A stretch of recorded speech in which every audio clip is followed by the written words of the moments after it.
Hey everyone, Ramel here, and today I'll be doing a quick unboxing and setup of the Elgato HD60 Pro. I got this capture card to really finish off my streaming setup, and now that I have one of these, I can stream both my PS4 and my Nintendo Switch. I picked up Animal Crossing and NBA 2K, so I do plan on playing that a little bit more on stream. And if you guys haven't followed me yet, my Twitch is twitch.tv/forbiddenx, and I stream every Tuesday, Thursdays, and Saturdays. But in this video, I'm gonna go over the HD60 Pro and give you guys my initial impressions.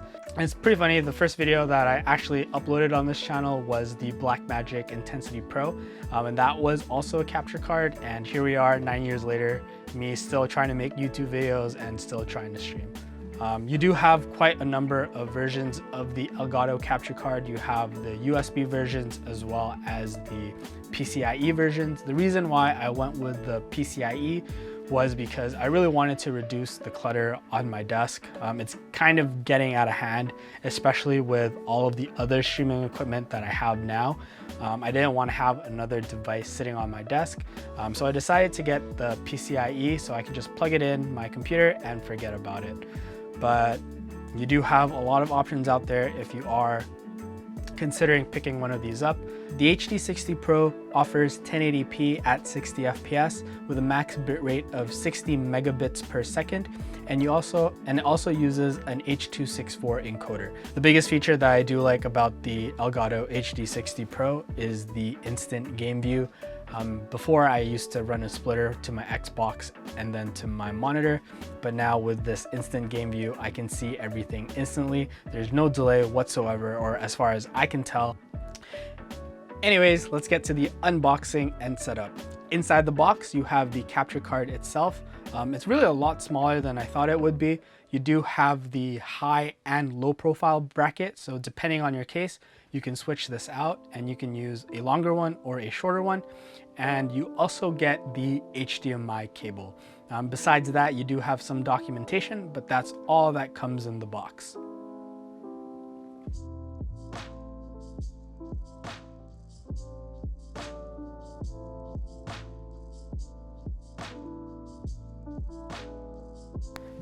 The installation process is really straightforward. All you have to do is plug in the capture card to an empty PCIe slot, and then that's pretty much it.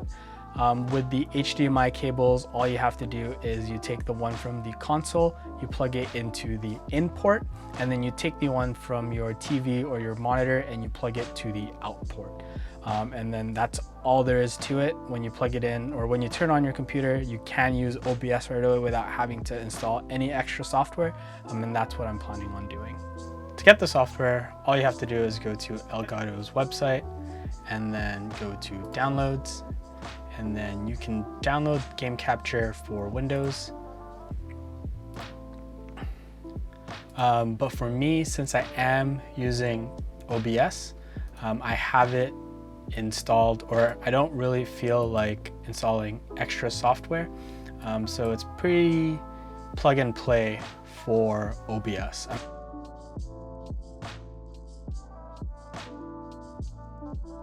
You can see, to get the game capture to work on OBS, let me turn off this preview real quick. All you have to do is go to your sources, you add a video capture device, and then you can create a new one. I'm just gonna name it Elgato, and then here we can choose the HD60 Pro, and you hit OK, and then that's pretty much it. Everything is good to go, and now I can really just start streaming on Twitch. But yeah, this is all real time.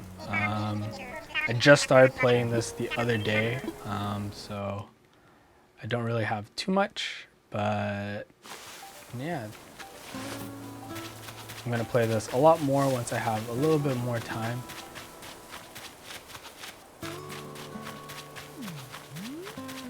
Anyways, that's gonna be it for me this video. I hope you guys enjoyed that. If you have any questions or comments, feel free to leave them down below. And if you guys have any suggestions on what other content you want to see, also leave those down below. and feel free to hit that subscribe button if you want to know when more content is out. I do have a few more mice and a keyboard waiting to be edited and posted, so stay tuned for that. And if you guys haven't joined the Discord yet, it's linked down below, and I'll be streaming every Tuesday, Thursdays, and Saturdays, so don't forget to follow me on Twitch as well. That's gonna be it for me. I am out.